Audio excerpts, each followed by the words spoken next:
ہمیں جو دکھ دیا گیا ہے اس کا مثال تاریخ میں نہیں ملتا، مگر ہمیں پاکستان کو قائم رکھنے کے لیے ابھی اور قربانی کرنا ہوگی۔ مسلمان مصیبت میں گھبرایا نہیں کرتا۔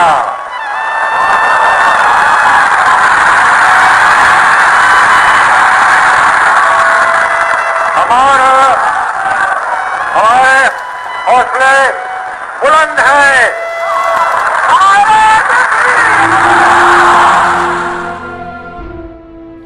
یہ حکم تو قرآن نے بہت پہلے ہی دے دیا تھا کہ کافر سے مت بحث کرو، مسلمان اور کافر ایک جیسے نہیں ہو سکتے، بس کہہ دیجئے انہیں کہ تمہارا دین تمہارے لیے اور میرا دین میرے لیے۔ یہ در حقیقت دو قومی نظریہ ہی ہے جس کی وضاحت اور تلقین کا صحرا سر سید احمد خان کو جاتا ہے۔ یہ داستان دو قومی نظریے سے ہی شروع ہوئی اور وطن عزیز پاکستان کی مارز وجود تلک جا پہنچی۔ پاکستان یعنی پاک لوگوں کے رہنے کی جگہ، ایک آزاد اسلامی ریاست جو 14 اگست 1947 میں مارز وجود میں آئی۔ نہ جانے یہ ملک کیسے کیسے دشوار لمحات سے گزرا، کیسی کیسی ناپاک نظریں اسے گھیرتی رہیں، مگر ہر مشکل سے لڑتا بھڑتا آخر نکلتا ہی چلا آیا۔ کیا آپ جانتے ہیں کیوں؟ یہ ایک ایسا سوال ہے جس کا جواب ہمارے ایمان سے جڑا ہے۔ یہ ملک رب تعالیٰ کی رضا اور نبی الزماں حضرت محمد صلی اللہ علیہ وآلہ وسلم کے حکم پر بنا ہے۔ جی ہاں، سننے میں یہ بات بے حد عجیب لگتی ہے، مگر آج ہم سب رازوں سے پردہ اٹھائیں گے اور ثابت کریں گے کہ اس ملک کے بننے میں قدرت کی بہت بڑی حامی شامل ہے۔ یہ ایک انتہائی بابرکت ملک ہے جو ایک خاص رضائے الہی کے سوا اور کچھ نہیں۔ ویسے تو بے شمار مستند صوفیاء اور بزرگان دین نے اس ملک کی پہلے سے ہی پیشنگوئی کر رکھی ہے، اور ساتھ ہی ساتھ اس ملک کا پوری دنیا پر غلبے کا بھی اندیہ مختلف شاعری اور روایات سے واضح ہو جاتا ہے، مگر سب سے زیادہ مستند مشہور، ٹھوس اور واضح ثبوت موضوع بحث کرتے ہیں۔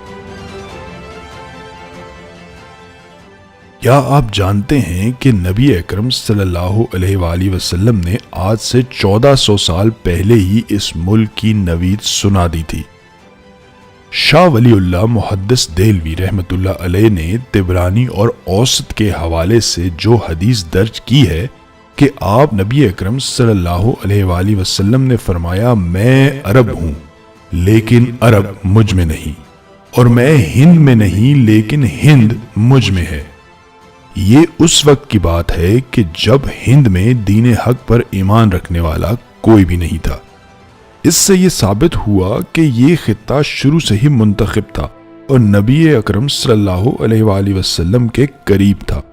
اسی حدیث کے ایک حصے کو بنیاد بناتے ہوئے شاعر مشرق ڈاکٹر علامہ اقبال رحمۃ اللہ علیہ نے کہا تھا، میر عرب کو آئی ٹھنڈی ہوا جہاں سے، میرا وطن وہی ہے، میرا وطن وہی ہے۔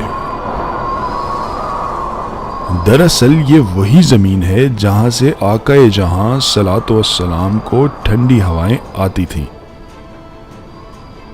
1930 میں جب علامہ اقبال نے خطبہ الہ آباد دیا تو وہ مسلم لیگ کے 25ویں سالانہ اجلاس سے خطاب تھا جو انگریزی میں تھا۔ انگریزی میں ہونے کی وجہ سے یہ خطاب ابھی عوام میں عام نہیں ہوا تھا۔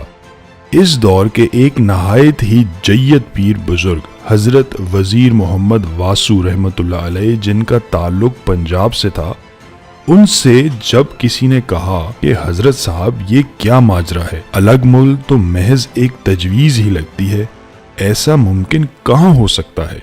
تو آپ حضرت رحمۃ اللہ علیہ نے فرمایا، اوتے وس گیا مدینہ طیبہ، وس گیا واسو کہندا ہے او وس گیا۔ اقبال دیوان کی کتاب وہ ورق تھا دل کی کتاب کے مطابق حضرت پیر واسو رحمۃ اللہ علیہ ایسا بیان دے کر اس وقت پاکستان کو مدینہ سے تشبیہ دے رہے تھے۔ پاکستان کے نام کی تجویز کے بعد جب تحقیق ہوئی تو پتہ چلا کہ جیسے پاکستان دو فارسی الفاظ کا مجموعہ ہے، یعنی پاک اور ستان، یعنی پاک لوگوں کے رہنے کی جگہ، ٹھیک ویسے ہی جب مدینہ طیبہ کا مطلب تلاش کیا گیا تو علم ہوا کہ عربی میں لفظ مدینہ کا مطلب لوگوں کے رہنے کی جگہ، جبکہ طیبہ یعنی پاکیزہ یا پاک۔ تاہم یہ انکشاف ہوا کہ فارسی لفظ پاکستان ہو تو پاک لوگوں کے رہنے کی جگہ، اور اگر عربی لفظ ہو مدینۃ الطیبہ تو اس کے معنی بھی پاک لوگوں کے رہنے کی جگہ کے ہیں۔ کیا مقدس نسبت ہے اس ملک کی! یقیناً اس کی یہی وجہ ہوگی کہ نبی آقا صلی اللہ علیہ وآلہ وسلم کو مدینہ بہت عزیز تھا، تو انہی کی خواہش پر ہی یہ مستقبل کا اسلامی قلعہ، دنیا کا مرکز، اور جہاں سے آپ صلاۃ والسلام کو ٹھنڈی ہوائیں آیا کرتی تھیں، اس کا نام بھی آپ ہی کے شہر سے منسوب کیا گیا۔ یہ محض اتفاق نہیں، یہ ہمارے نبی پاک صلاۃ والسلام کا ایک معجزہ ہے۔ یہاں بار بار نبی کریم صلی اللہ علیہ وآلہ وسلم کی اس ملک کے بننے سے جڑی خواہش کا بار بار ذکر اس لیے ہو رہا ہے، اس کے بہت سے دلائل ملتے ہیں۔ علامہ شبیر احمد عثمانی رحمۃ اللہ علیہ ایک نہایت ہی نامور، معزز اور قابل اعتماد دینی اور قومی شخصیت ہیں، جنہوں نے تحریک پاکستان میں بھی ایک اہم کردار ادا کیا۔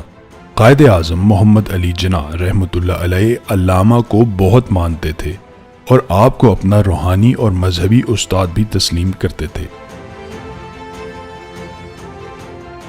علامہ شبیر احمد عثمانی فرماتے ہیں کہ قائد اعظم نے ایک مرتبہ ایک قصہ بیان کیا جو انہوں نے سختی سے منع کیا کہ کسی اور سے ذکر نہ کیا جائے۔ اس واقعے کو بیان کرنا اس لیے ضروری ٹھہرا کہ قائد اعظم کی لندن سے وطن واپسی کا سہرا کسی اور کو دیا جا رہا تھا۔ علامہ صاحب فرماتے ہیں کہ دراصل جب قائد اعظم 1934 میں مسلم لیگ کی قیادت دوبارہ سنبھالنے لندن سے خصوصی طور پر آئے تو اس کی وجہ کوئی اور نہیں بلکہ خود نبی کریم خاتم النبیین حضرت محمد صلی اللہ علیہ وآلہ وسلم تھے۔ قصہ کچھ یوں ہے کہ ایک شام جب قائد اعظم اپنے لندن کے گھر کے باہر ٹہل رہے تھے تو ایک بے مثال اور خوشگوار قسم کی خوشبو آنے لگی۔ قائد اعظم قصہ بیان کرتے ہوئے فرماتے ہیں کہ پہلے تو میں اس کو عارضی طرز کی کوئی ہوا کی لہر سمجھ کر درگزر کرتا رہا، مگر جب اس ہوا کے جھونکے نے شدت پکڑی تو مجھے کچھ فکر ہوئی کہ نہ جانے یہ کیسی خوشبو ہے۔ میں کچھ دیر کے بعد اپنے کمرے میں جا کر سو گیا۔ نیند کے دوران مجھے ایک نہایت ہی پرنور اور مقدس ہستی نظر آئی۔ اس مقدس ہستی نے مجھ سے مخاطب ہو کر کہا، میں تمہارا پیغمبر محمد ہوں، میں تمہیں حکم دیتا ہوں کہ فوراً ہندوستان جاؤ اور مسلمانوں کو ان کی منزل تلاش کرنے میں رہنمائی فراہم کرو۔ اس خواب کے بعد فوراً مجھے جاگ آئی اور میں ہندوستان واپس جانے کی تیاریاں کرنے لگا۔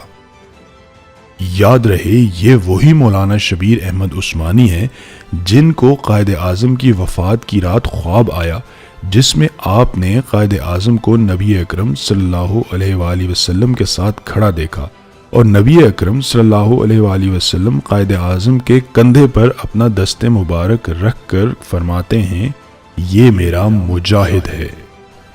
یہی خواب دیکھ کر ہی مولانا شبیر احمد عثمانی نے قائد اعظم کے جنازے کی امامت کا اصرار کیا۔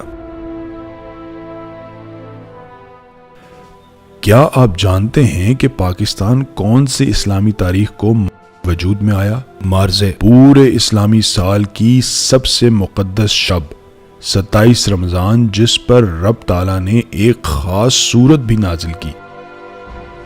اس رات اس شب قدر میں پاکستان کا قیام میں آنا فقط اتفاق نہیں رمضان کے مہینے کی کسی بھی تاریخ میں بن جاتا تو شاید اتفاق مان لیا جاتا، اگر آخری عشرے میں بنتا تب بھی اتفاق کی کوئی صورت بنتی، مگر 27 رمضان اور وہ بھی شب یعنی رات ہو بہو جیسا اس مقدس لمحے کا قرآن و سنت میں ذکر ہے، عین ویسے ہی لمحے میں اعلان آزادی ہونا محض اتفاق نہیں ہو سکتا۔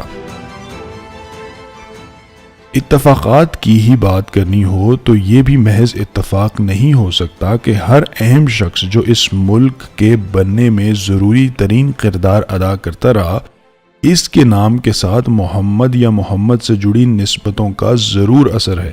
جیسے سب سے پہلے دو قومی نظریے کا تصور بیدار کرنے والے سید احمد خان، جن کے اس نظریے کو بنیاد بنا کر ایک الگ ریاست کی تجویز دینے والا محمد اقبال، اس کو پائے تکمیل تک پہنچانے والا رسول صلی اللہ علیہ وآلہ وسلم اور ان کے خاص ساتھی اور سب سے عزیز صحابی دونوں کے ناموں سے نسبت رکھنے والا محمد علی جناح، اور اس تحریک میں محمد علی جناح کا سب سے زیادہ ساتھ دینے والی ان کی بہن فاطمہ یعنی فاطمہ جناح، جن کا نام بھی رسول اکرم صلی اللہ علیہ وآلہ وسلم کی دختر مبارکہ سے ہے۔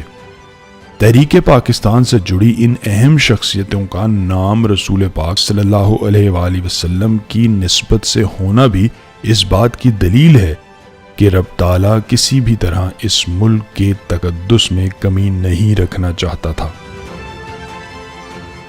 اس ملک کی جغرافیائی خصوصیت بھی اس بات کی دلیل ہے کہ یہ رب تعالیٰ کا ایک معجزہ اور مسلم امہ کو ایک تحفہ ہے۔ پاکستان ایک ماڈل کنٹری ہے، یعنی ایک نمونہ ملک جہاں دنیا میں موجود ہر اقسام کی قطع زمین پائی جاتی ہے، صحرا ہو، میدان ہو، پہاڑ ہو، سمندر ہو، نہر، دریا، برفیلے تودے، ہری و بنجر، ہر قسم کی زمین یہاں ایک ملک میں ہی پائی جاتی ہے۔ ہر وہ موسم جو رب تعالیٰ نے کہیں منفرد طور پر بنایا، یہاں پورا ایک ہی سال میں برستا، نکھرتا اور رخصت ہو جاتا ہے۔ بہار، برسات، خزاں، گرمی اور سردی، ہر موسم کی نعمت اس ریاست کو بخشی گئی۔ اس کے علاوہ کوئلے اور سونے کے انتہائی وسیع ذخائر فضل ربی کی ایک بڑی دلیل ہے۔ بے شک یہ تمام فضل ربی ایک خاص دور کے لیے رب تعالیٰ نے عطا کیے۔ ایک دن، وہ خاص دن جب ان تمام دیے گئے معجزات کو بروئے کار لاتے ہوئے جب یہ ملک پوری دنیا پر چھا جائے گا۔ 27 رمضان کی رات کو بننا، نبی اکرم صلی اللہ علیہ وآلہ وسلم کے خاص حکم پر معرض وجود میں آنا، کئی پیر اور صوفیہ کا اس کے بارے میں پیشن گوئی کرنا، یہ تمام معجزات اور کار خدا تو ہو سکتے ہیں مگر اتفاق نہیں ہو سکتے۔ اس ملک کا سرخرو ہونا اٹل ہے۔ بہت سے بزرگان دین، محقق اور سکالرز اس کی پیشن گوئی کر چکے ہیں، قرآن و سنت بھی اس کی دلیل دے چکے ہیں۔ ان کچھ چیدہ، ناپید اور عارضی نوعیت کی پریشانیوں سے قوم کو گھبرانا نہیں چاہیے۔